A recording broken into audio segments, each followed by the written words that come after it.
So there's a group of odd numbers that hold significant weight. A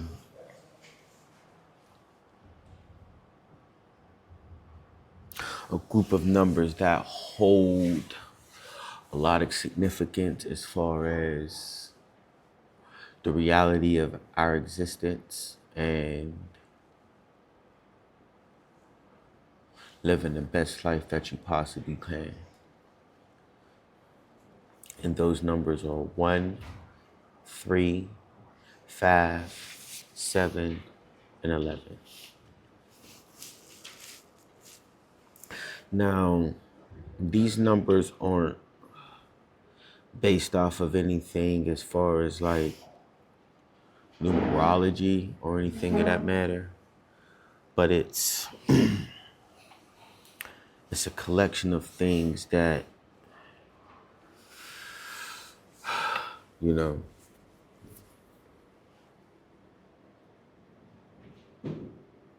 when broken down, helps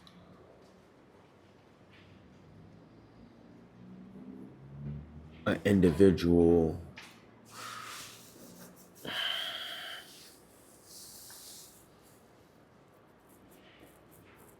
live instead of just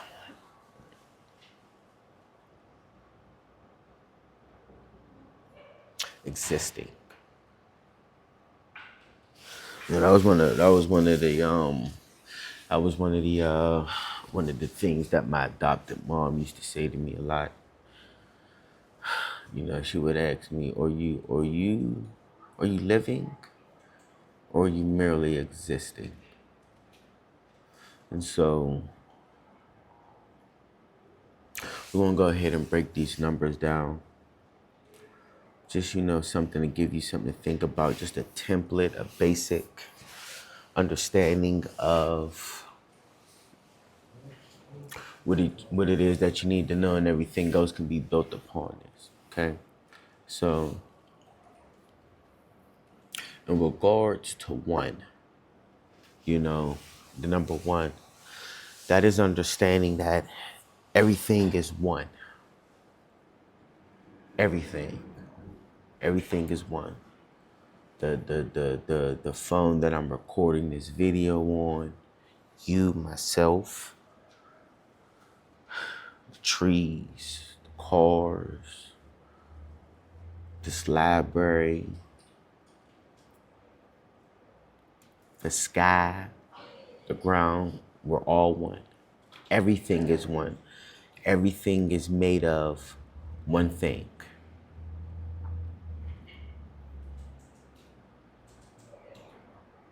And nothing can be taken from that one thing. And that one thing is existence itself. Existence is everything that you see.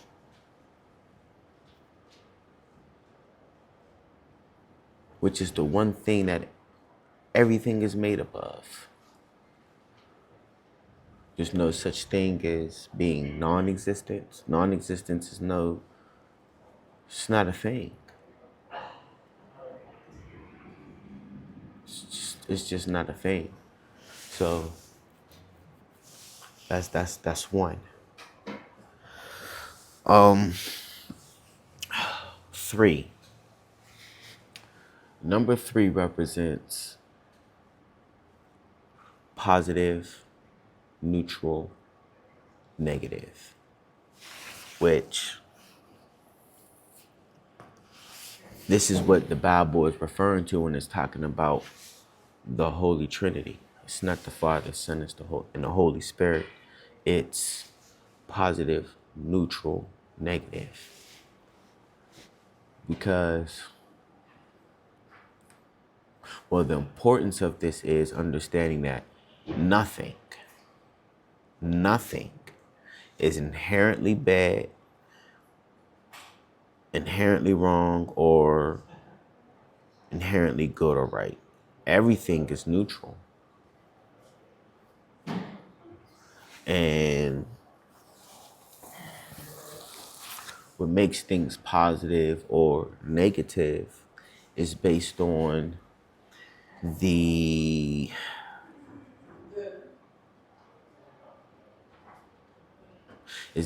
definitions and the belief system that each individual have that's unique to them. This is why you can have multiple people looking at the same situation, and some people look at it as being wrong, some people look at it as being right. That's because of the belief system. It has nothing to do with the act in and of itself. The act in and of itself has no meaning to it until you put a definition on it. Once you put a definition on it, then that act has a meaning.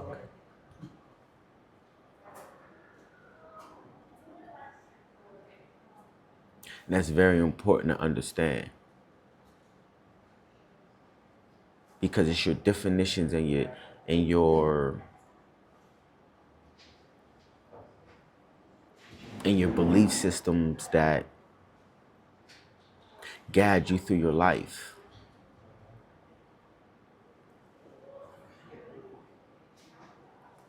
So understanding that, so with that being said, understand that a major focus needs to be put on that your belief systems and your definitions, because you decide if something's right or wrong. Not nobody else but you. So understand that. Okay. Okay. So then number 5. Now, number 5 is the laws of existence. The existence has a foundation, a structure that it is built upon. And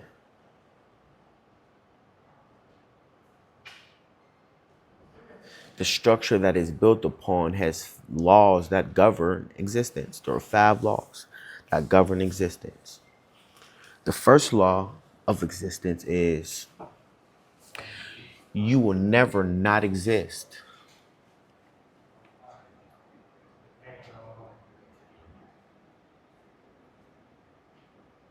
The fact that you're having a human experience is proof that not only have you always existed, you have always existed, and you always will exist. Whether it's in this dimension or another dimension or parallel realities or whatever the case may be, it may be in different forms, but you will always exist. You will never not exist. That's the first law of existence. The second law of existence is everything is in the here and now, meaning that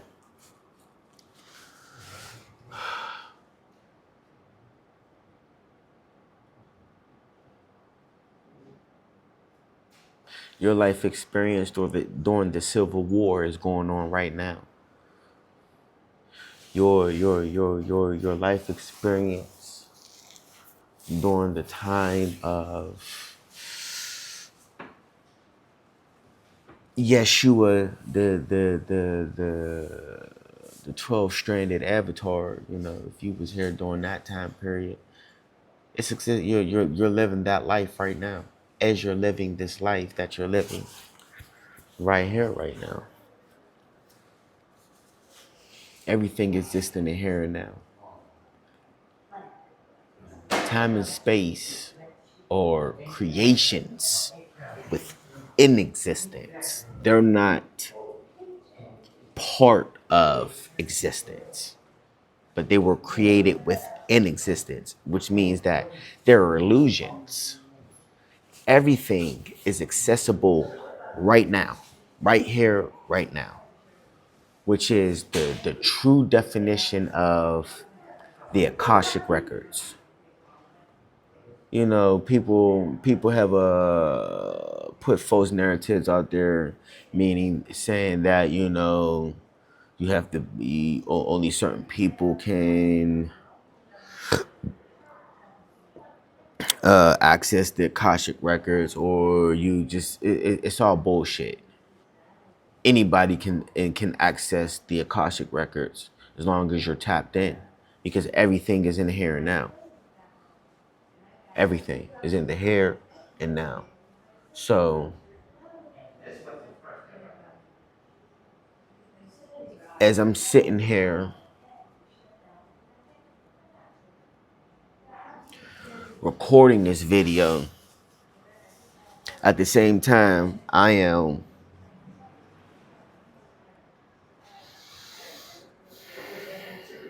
living a life as of a great king, of a great benevolent. I think I said it right, a little tongue twister. But I'm living a life as a king right now, right here and now.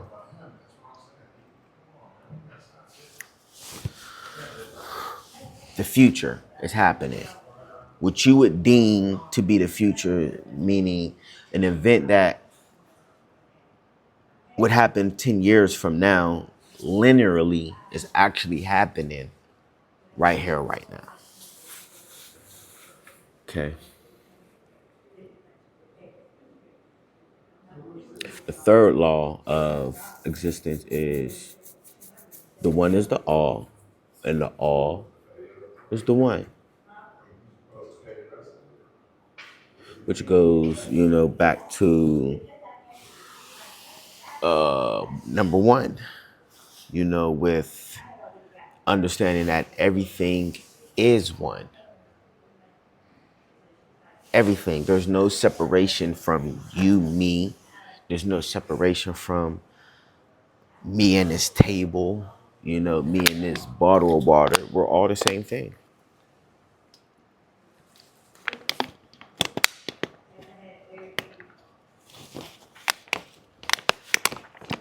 While we might look completely different, have a completely different form factor, we're still made up of the same thing, which is existence. Okay. The fourth of the five laws of existence is what you put out is what you get back. Okay, so your experiences guide you to give you an opportunity to decide if you want to continue with certain experiences or if you want to switch to something that's more in aligned with who you are. So let me break that down. So the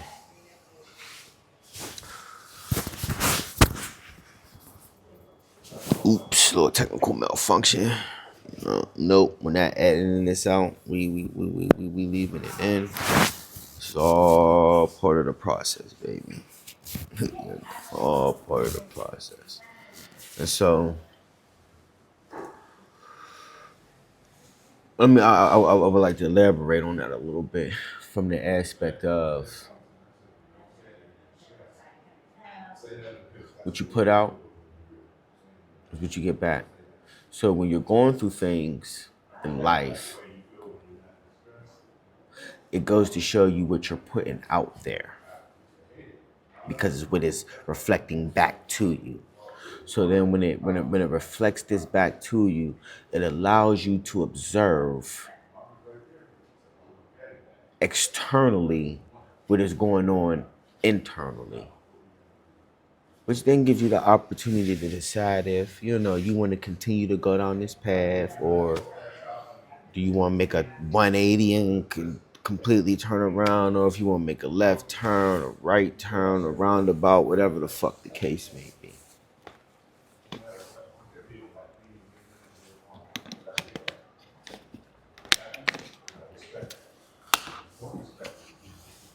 But understand that everything that is reflecting back to you, everything that is reflecting to you is reflecting back what you put out there, the energy and the frequency that you're giving off, the frequency and the energy that you're residing at. Things are going to reflect that back to you. Okay. Um. Okay. Then the fifth law of of existence is the fact that everything changes. Other than the first four things that I already discussed in the first five laws of existence, nothing. Everything changes. Nothing stays the same. Nothing stays the same but the first four laws. So understand that there's no way that the first four don't change, because the all is the all, always will be. Everything is in the here and now, always will be. Everything is one, always will be. What you put back, what you put out, is what you get back. That no matter what you going, no matter what your life is, where you at, your life is reflecting back to you what you're putting out there. That's what life is doing. It's reflecting back what you're putting out there, and other than that, nothing is going to stay the same. So just understand that those four things will always be. But other than that, you can count on those first four things always being what they are. But other than that, change is change. And everything changes. Nothing remains the same. Most things just don't stay the same. And so you have to be malleable, you have to be adaptable, you have to be flexible, and not so rigid to when things change. Because you got to understand that's just a part of life. There's no way of getting through life without change. It's going to happen.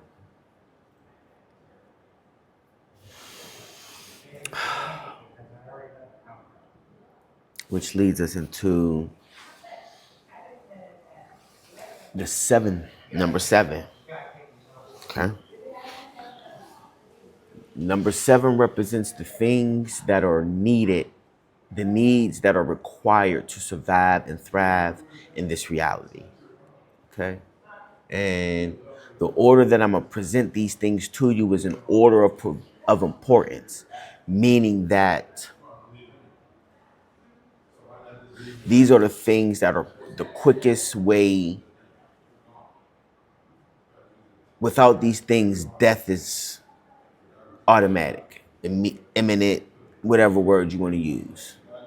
But the removal of these things from your life speeds up and accelerates your physical death. Okay. The first thing is air. Air is the most important thing that we need as humans. We have made it a condition of this reality that we need to breathe air. Okay. The second need and requirement of this reality is water. The second most important thing that we need besides air is water. Okay. Number three is sleep. Because you have to understand that our minds and our bodies are projecting existence. And so we need to go to sleep in order to rest, reboot, to have the energy to project existence in order to project our reality. Number four is food. Water is more important than food. You can definitely last way longer. You can definitely last longer with air, water, and sleep than with food. Food is not, it's important. That's where it's at on the list. Now the next three things that are important to the that falls under the seven things, or not necessarily things that will cause your death, but they would dim your light at an accelerated pace. And these four things are, if you don't have them, they will diminish your spirit, they will diminish your desire, they will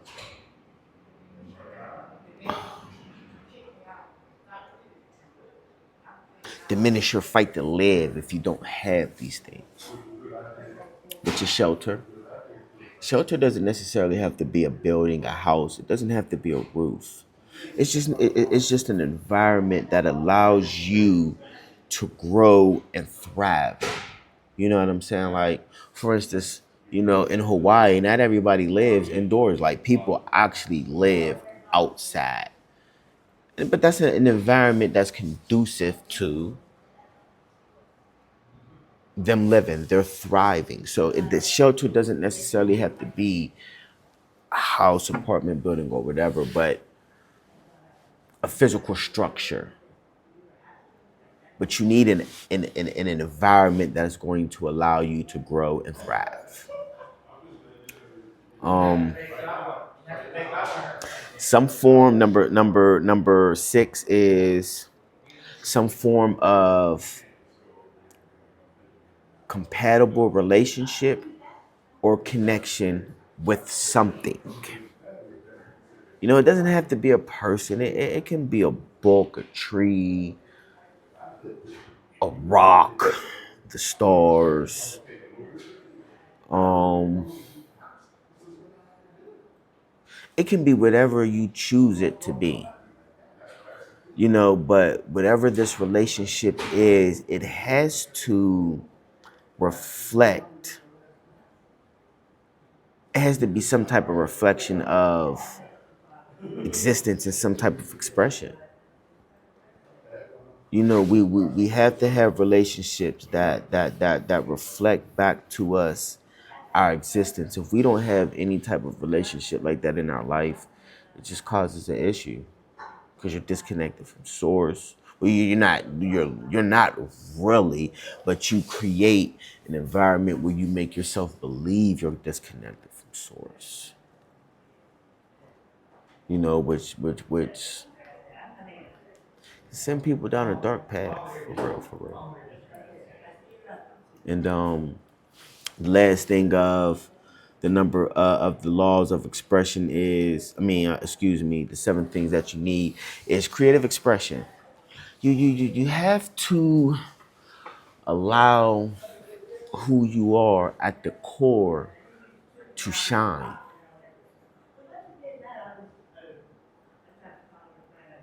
Like, let's say you're a paint, you like to paint, but let's just say you're an accountant. This is just an example. Like, you have to, in some way, shape, or form,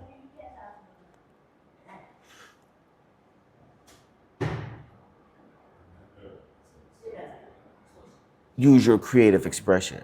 So even though you're an accountant, but you like to paint, you have to find some way to paint, whether it's somebody's house, or stand on, doing caricatures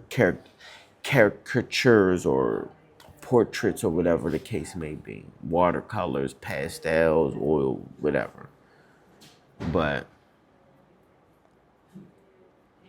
you have to have some type of creative expression in your life that is unique to you, that's unique to your talents and what you have to give to the world in service to humanity. Which then leads to the 11 elements of creative expression, passion, excitement, things of those nature. Okay? Which is the first thing is to act on whatever is bringing you the most excitement, most passion, most curiosity than any other choice at that particular moment. If you're just sitting there right now, sit there and you think of what choice could you make that you are the most passionate about and excited about in that moment.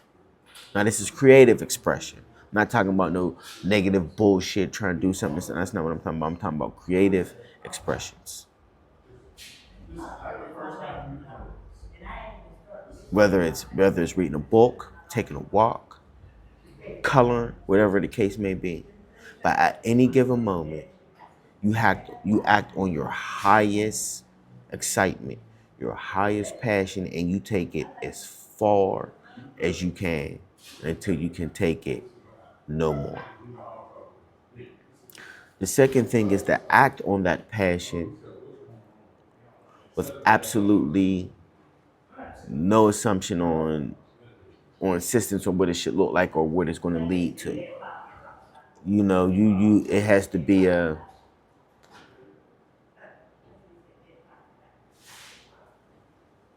I'm doing this because I want to put my creativity out in the world in service to humanity, and it's just okay. This is my expression. I'm just going to put it out in the world, and I'm going to let it do what it's going to do for the people that it needs to do what it's going to do for, instead of being so gung ho on, oh, it has to look a certain way once you put it out in the world. Like no, because you really because what you're putting out in the world, the mind can't comprehend and doesn't know what is really the best way that it should be. So don't try to picture or imagine that. Okay.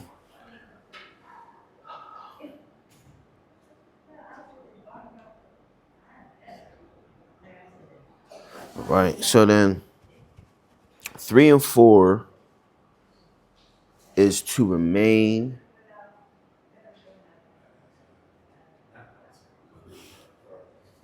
So 3 and 4 is to remain in a positive mindset, no matter what manifests. Once you put your creative expression out there. You know what I'm saying? So if you put your creative expression out there and it reflects something back to you that your definitions deem to be negative, you still have to maintain a positive mindset. You still have to change. You still have to maintain a positive mindset because what manifests is there for a reason. It's showing you something. It's teaching you something. It's guiding you somewhere. And so, as long as you remain in a positive mindset, you'll understand that and you'll see what direction it's trying to take you in, which is very important.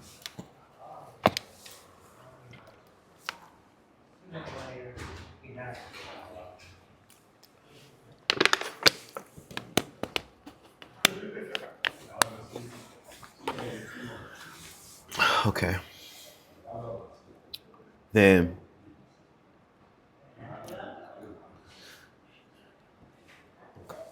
number 6. I think you know what the first couple ones that I just mixed is 1 through 5. You know, I kind of ran it together. It's 1 through 5, but now we're on number 6, and so number 6 important point of following the elements of your excitement and your passion. It provides every form of support, abundance, and information you need. So meaning that when you are out here following your highest passion, your highest excitement, you're always going to have what you need, how you need it, where you need it from, who you need it from, as you continue to move in that direction. So meaning that if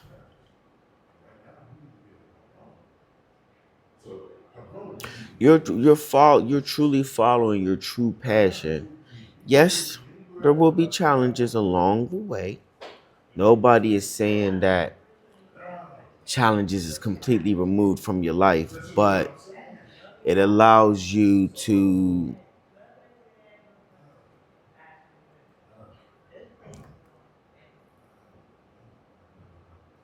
oh no, excuse me. It provides you with everything you need as you go along on your journey. You know what I'm saying? Like everything you need. When you're following your excitement, you're going to have everything you need when you need it. Synchronicity.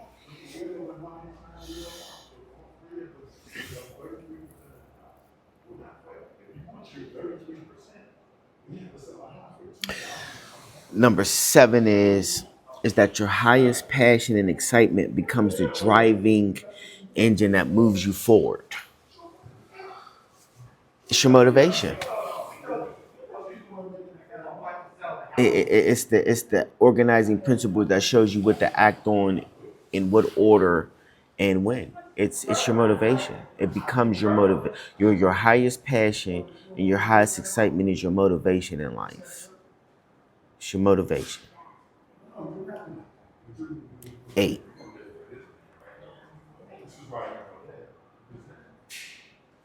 When you're following your highest passion, it presents you with the path of least resistance through life.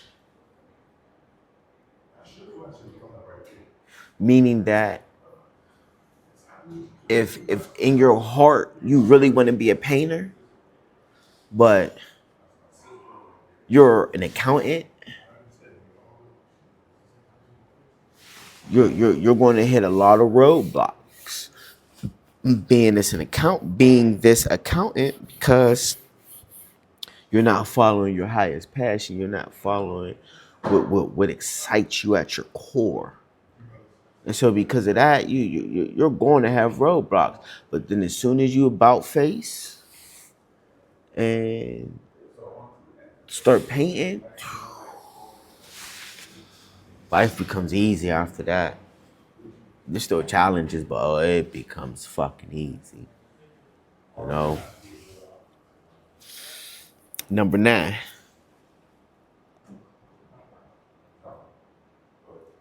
it connects you to other forms of expression through your excitement. So, for instance, right now, my excitement is, getting these things out to the people so that because this information needs to be put out there. So in me following my highest excitement, through the YouTube channel, now it could lead me to different forms of expressing this, such as now maybe being starting from the YouTube, now I get invited to be on a podcast, or it could lead to me writing a book. It could lead me to developing systems. It could lead to different ways of me expressing my highest passion, excitement, creatively. Because creatively, because there's more than one ways to show your excitement. There's more than one way to show your passion, and just even following it will open up the doors to show you the different ways that you can express your passions. Okay, number 10. Your excitement becomes a reflective mirror that reveals anything in your beliefs that's not in alignment with your true vibration or excitement. So when you're following your true path, it's going to bring to light things that you need to remove out your fucking road so you can continue on your merry way. When you're following your excitement, it's going to show you the things that don't need to be there any fucking more. That's what it's going to do. Remove that shit the fuck out the way, and I'm keeping it moving. It's going to bring the light shit that you might not have recognized and understood and knew that it was there. That's what that is going to do.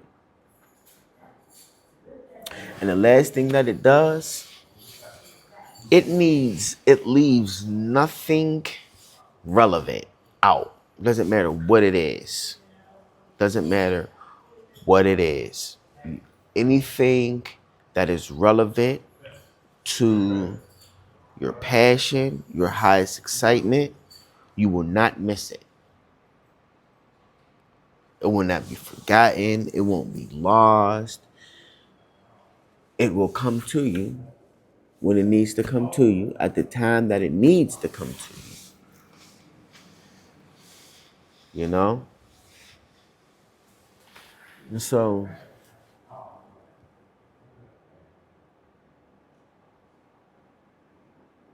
these numbers, when broken down, represent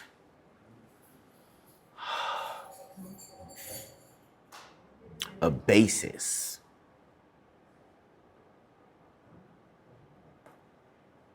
for living your life. If you took a child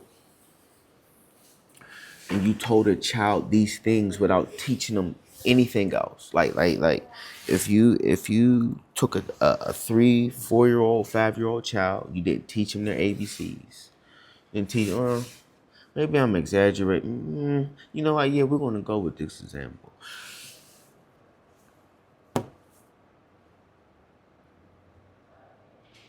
As long as you're teaching a child at an early age to follow whatever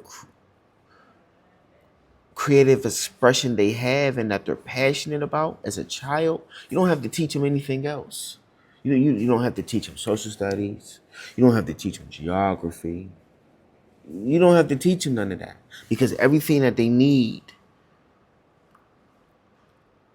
to be the greatest version of themselves is going to come to them during their lifetime. It's not something that you have to worry about. All you have to really worry about is just making sure that your children are passionately following their creative expression. And it's not even just the creative expression, it's also everything else that I've discussed in as far as 1, 3, 5, 7. If you just teach your child these basic principles, just these right here, your child is going to live a very successful life. Very successful life. And if you yourself, the viewer, starts implementing these things in your life, when you're not, just watch how dramatically things change. See, people think miracles are just every now and then occurrences, but when you are living in alignment with your true self, what we would call miracles becomes normal behavior. It's normal activity. It's not, we don't even call shit like that miracles anymore. We just call it normal, regular day, everyday shit. You know?